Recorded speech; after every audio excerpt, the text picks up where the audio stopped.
आप देख रहे हैं विजय टाइम्स न्यूज, खबरें याफ्ता।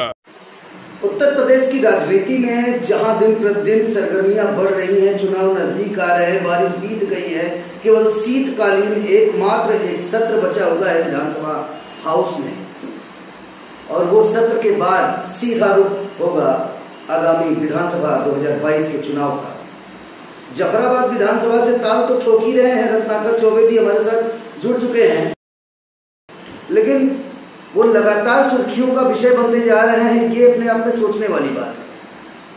आज हमारा सवाल उनसे सीधा रहेगा कि जो हालात उत्तर प्रदेश में लॉ एंड ऑर्डर को लेकर बन रहा है, उस पर क्या सोचते हैं वो। और अगर अभी एक हाल ही फिलहाल में बात सुनने में आई है कि ये किसी गांव में जनसंपर्क के लिए गए हुए थे और इन पर ऐसी वारदात करने की साजिश की गई, इनके खिलाफ में नारे लगाए गए, मतलब कि इनकी लोकप्रियता से विरोधी इस प्रकार से बौखलाए हुए हैं। मैं नहीं समझ पा रहा हूं कि ये सूचना मुझे सही है। रत्नाकर जी मुझसे सही बताइए, ये सूचना जो हमें लग रही है सूत्रों के हवाले से सही है? देखिए, आपको बहुत बहुत धन्यवाद है। ये भारतीय जनता पार्टी के लोग बड़े ही षड्यंत्रकारी लोग हैं, और हम ही नहीं, आज के समय पूरा प्रदेश असुरक्षित अपने को महसूस कर रहा है, और खास तौर पर तो ब्राह्मण समुदाय के लोग अपने आप को असुरक्षित महसूस कर रहे हैं। विगत दिनों में आपने देखा कि जिस तरह से कमलेश तिवारी, जो भारतीय जनता पार्टी का ही वर्कर था, विश्व हिंदू परिषद का था, जिसको गोलियों से भून डाला गया, इनके समय में बदमाश तो बेहिसाब बेइंतहा अपराध कर रहे हैं, और उनके साथ साथ इनकी जो पुलिस है, पुलिस पूरी तरह से लाइसेंसी गुंडा बन करके काम कर रही है। आप अभी देख रहे हैं कि गोरखपुर में जिस तरह से मनीष गुप्ता की काउंटर पुलिस के माध्यम से किया गया, जिसने पूरे प्रदेश को झकझोर करके रख दिया, जिस तरह से हमारे जनपद में किशन यादव को हवालात में डाल करके और पीट करके मारने का काम पुलिस के द्वारा किया गया, उस कांड को लेकर के पूरा प्रदेश शर्मसार था पुलिस को लेकर के। और यह योगी सरकार हाथ पे हाथ रख करके बैठी रही। पुलिस तांडव आए दिन बड़े भी बेइंतहा इनकी वृद्धि हो रही है, और पूरा तांडव मचा हुआ है। आम लोग कहीं आने जाने में पहले लोग बदमाशों से असुरक्षित अपने को महसूस कर रहे थे, और आज जो है पुलिस से वो अपने को असुरक्षित महसूस कर रहे हैं। पुलिस जो पहले रक्षक के रूप में काम करती थी, आज प्रदेश में यह योगी सरकार में भक्षक के रूप में काम कर रही है। तमाम ऐसी घटनाएं प्रदेश में है। इलाहाबाद में तमाम लोगों का, ब्राह्मणों का नरसंहार करने का काम किया गया। रायबरेली में 5 ब्राह्मणों को एक साथ, एक परिवार को जिंदा जला दिया गया। तमाम घटनाएं ऐसी है कि जो सीधे ब्राह्मणों पर ही प्रहार किया जा रहा है। लखनऊ में आपने देखा जो तिवारी कांड, जिसको पुलिस ने काउंटर करने का काम किया, ऐसे पूरे प्रदेश में अनगिनत मर्डर काउंटर के रूप में पुलिस ने किया है। बदमाश तो इनके जो गुंडे हैं योगी सरकार के, ये बेधड़ल्ले से एक तरफ अपराध कर रहे हैं, लोगों की हत्याएं कर रहे हैं, और दूसरे तरफ पुलिस हत्या कर रही है, काउंटर कर रही है। आम जनमानस असुरक्षित है। तमाम लोग, चाहे वो व्यवसाय से जुड़े हों, चाहे नौकरी पेशा से जुड़े हों, चाहे राजनैतिक रूप से जुड़े हों, लोग लखनऊ जा रहे हैं, दिल्ली जा रहे हैं, तमाम होटलों में रुक करके अपने को जो है सुरक्षित महसूस करने का काम कर रहे हैं। लेकिन यह योगी सरकार में अब तो भय व्याप्त हो गया है। लोग होटलों में भी और लोग लाजों में भी रुकने में अपने को असुरक्षित महसूस कर रहे हैं। यह योगी सरकार पूरी तरह से फेल है। इनके सरकार में आम जनमानस, पहले तो महिलाएं असुरक्षित थी, आम जनमानस असुरक्षित था, अब तो सीधे सीधे बीजेपी के जो कार्यकर्ता हैं, मनीष गुप्ता के रूप में, कमलेश तिवारी के रूप में, यह इनके लोग भी असुरक्षित है पुलिस और बदमाशों के तांडव से। अब योगी तो पूरी तरह से फेल है, या सरकार चलाने में फेल है, इनको तो इस्तीफा दे देना चाहिए और जाकर के अपने मठ में बैठ जाना चाहिए।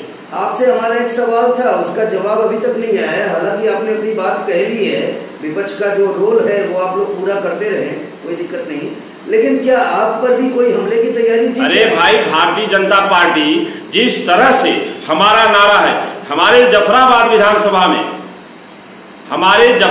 विधानसभा में ब्राह्मणों की अच्छी तादाद है, और ब्राह्मण ने ही यहाँ पर प्रथम जीत दर्ज कराने का काम किया जफराबाद में, सचिंद्रनाथ त्रिपाठी जी, और ब्राह्मण ही भारतीय जनता पार्टी को ऐतिहासिक मतों से हराने का काम करेगा।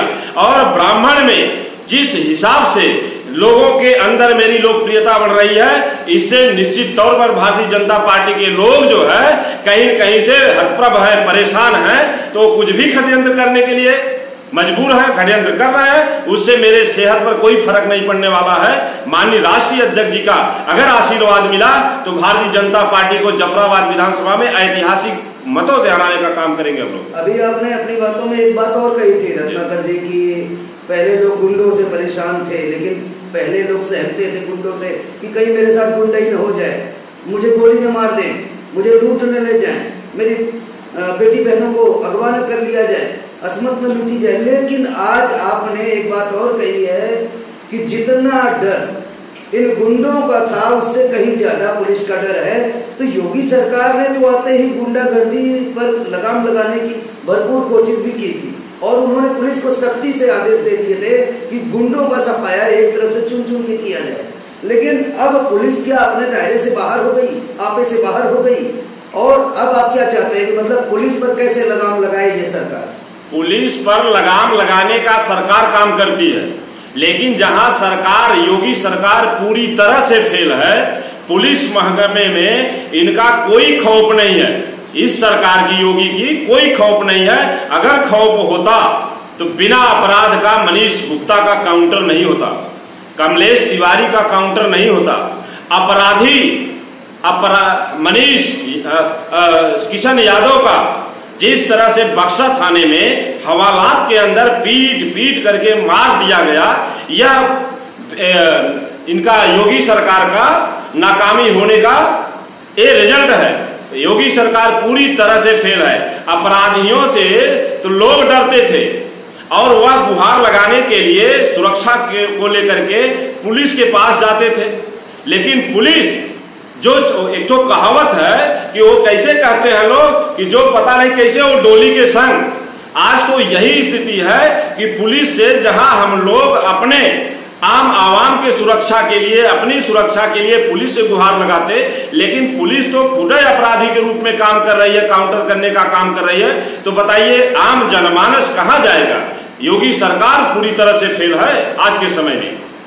अब बात अगर जफराबाद की कर ली जाए, जोधपुर की कर ली जाए, देश प्रदेश को छोड़ते हुए हमारा है उस मुद्दे पर जो आप पर आक्रमण की तैयारी थी, क्या आप उसे एक वर्ग विशेष की बात मानते हैं कि क्या वो लोग भारतीय जनता पार्टी के उस्काने पर आपको अटैक करना चाहते थे? अरे भारतीय जनता, नाम नहीं ले रहे हैं, फुल नहीं रहे हैं, लेकिन ये मानने से भी इनकार नहीं कर रहे हैं कि हाँ ऐसी बात थी। जबकि भारतीय जनता पार्टी के लोग पूरी तरह से वो अपने को यह महसूस कर लिए हैं कि चुनाव अगर ब्राह्मण कैंडिडेट आ जाएगा तो हमको बड़ी ही बुरी तरह से चुनाव हारना पड़ेगा, इसलिए वो तमाम षड्यंत्र रचेंगे।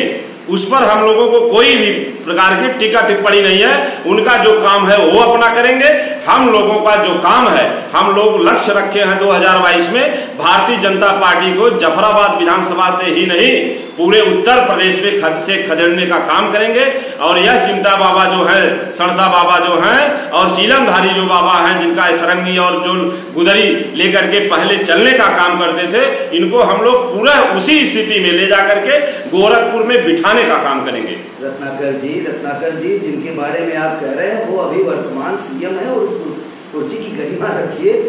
आप लोग विरोध के हकदार हैं, इससे मैं गुरेज नहीं करता, लेकिन इस तरीके की अमर्यादित भाषा, अरे भाई अमर्यादित भाषा उन्हीं के द्वारा हम लोगों को सिखाया जा रहा है। अच्छा। देश का जो मुख्यमंत्री हो, जिनके पिता 3-3 बार मुख्यमंत्री रहे हो, जो रक्षा मंत्री तक रहे हो, उनके लड़के के ऊपर और प्रेजेंट में वो निवर्तमान मुख्यमंत्री थे जिनको टोटी का आरोप लगाया गया, हमारे नेता आजम खां को जिनके ऊपर बकरी चोरी का आरोप लगाया गया, ऐसे व्यक्ति से हम लोग क्या संस्कार सीखने का काम करेंगे?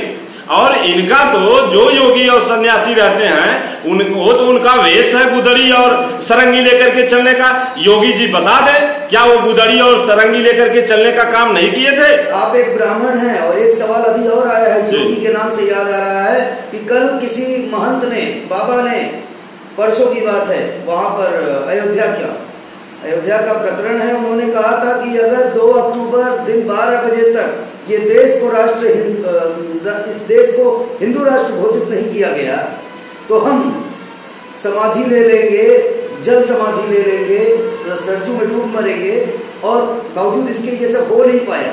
क्या इस पर आपका दृष्टिकोण? अरे बाबा को, उस बाबा का हम सम्मान करते हैं बाबा के रूप में, लेकिन उस बाबा को तो डूब मरना चाहिए कि जो इलाहाबाद में जो बाबा की हत्या की गई इस योगी सरकार में, और इस योगी सरकार में वह एक योगी सिद्ध पुरुष सुरक्षित नहीं है, तो आम आवाम की क्या बात करेंगे? और हमारा देश हिंदू राष्ट्र देश पहले से था, बीजेपी के लोग तो अभी चंद दिन से आए हैं। हिंदुस्तान तो हजारों हजार वर्ष से यह चला आ रहा है, आज नई कोई बात है क्या हिंदुस्तान को? और हिंदुस्तान बनने का जो घोषणा है तो यह कहां मुस्लिमस्तान और कब्रिस्तान और या पाकिस्तान की घोषणा कोई किसी ने किया है? नहीं, बाबा कह रहे थे कि धर्मनिरपेक्ष का ये नाटक ड्रामा बंद होना चाहिए। धर्मनिरपेक्ष राष्ट्र मतलब क्या? अगर करिए तो हिंदू राष्ट्र करिए और नहीं तो हम जल समाधि। अरे बाबा को समाधि ले लेना चाहिए इस बात को लेकर के कि जो बाबा एक जिनको हत्या कर दी गई पूछ करके, उनको मार दिया गया, पहले उनका खुलासा करवाया जाए। ये बाबा जो कह रहे हैं, अगर इसी तरह से यह पुलिसिया तांडव चलता रहा, गुंडा राज चलता रहा, योगी राज चलता रहा, तो उनको डूब मरने की जरूरत नहीं पड़ेगी।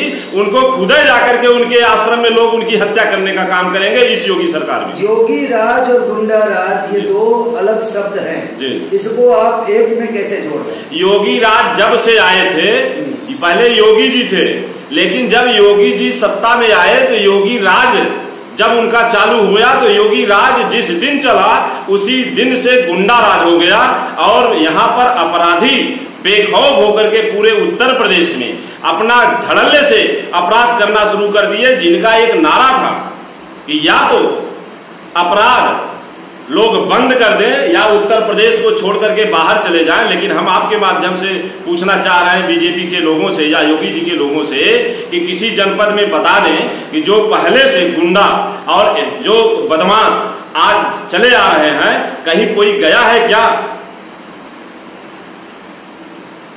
चलिए, बहुत बहुत धन्यवाद है आपका हमें समय देने के लिए रत्नाकर चौबे जी। आपको फिर से समय दिया जाएगा, फिर से जोड़ने की कोशिश होगी।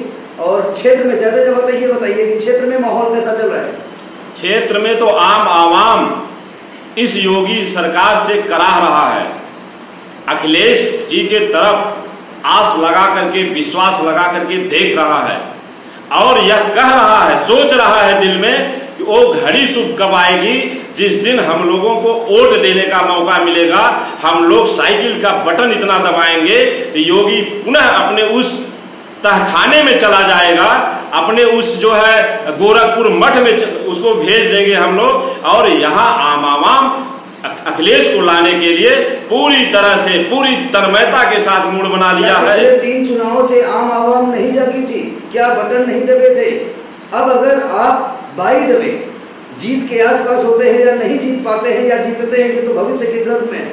लेकिन अगर किसी कारणवश गड़बड़ हुई तो आप ठीकरा ईवीएम पे फोड़ते हैं, क्या वही ईवीएम का ही तो बटन आवाम दबाएगी? अरे भाई, जितना इनका छल बल कल चलता है सब लगा देते हैं। इनका सारा उपक्रम चला गया था, वहां आप देखे होंगे जो है कलकत्ता के चुनाव में, उपचुनाव में भी अभी ऐतिहासिक वोटों से ममता बनर्जी जी ने चुनाव जीतने का काम किया। और इनकी जितनी पूरी ताकतें, उन्होंने पूरे हिंदुस्तान का झोंकने का काम किया वहां पर कलकत्ता में, लेकिन उनका मंसूबा फेल कर दिया ममता बनर्जी ने, और वहां की जनता ने मूड बना लिया था। इनका ईवीएम का भी जो षड्यंत्र है, उत्तर प्रदेश की जनता इतना वोट देने का काम करेगी, इनका ईवीएम भी फेल हो जाएगा, योगी जी का हर हथकंडा फेल हो जाएगा, और भारतीय जनता पार्टी यहां से उत्तर प्रदेश से फेल होकर के दिल्ली से भी फेल इनको करने का 2024 में काम करेगी। आप यहीं देखते रहिएगा। हम बार बार कहते हैं कि इनका जो कैंडिडेट है, जो इन लोग 2022 में उतारने का काम करेंगे, ये दिखाई नहीं पड़ेंगे। इनको खोजना पड़ेगा योगी को और मोदी जी को कि हम जो कैंडिडेट लड़ाए थे वो किधर भाग करके कहां चले गए। और हर विधानसभा में समाजवादी पार्टी के कार्यकर्ता ही नहीं, आम आवाम, पूरे उत्तर प्रदेश के लोग भारतीय जनता पार्टी के कैंडिडेट प्रत्याशियों को जमानत जब्त कराने का काम करेंगे और माननीय राष्ट्रीय अध्यक्ष अखिलेश यादव जी को मुख्यमंत्री बनाने का काम करेंगे। चलिए, कुछ ही महीने से सब कुछ सामने ही आ जाएगा, और आप लगातार जब हमारा इन्विटेशन रहे तो हमें समय देने का धन्यवाद करिएगा। धन्यवाद। धन्यवाद।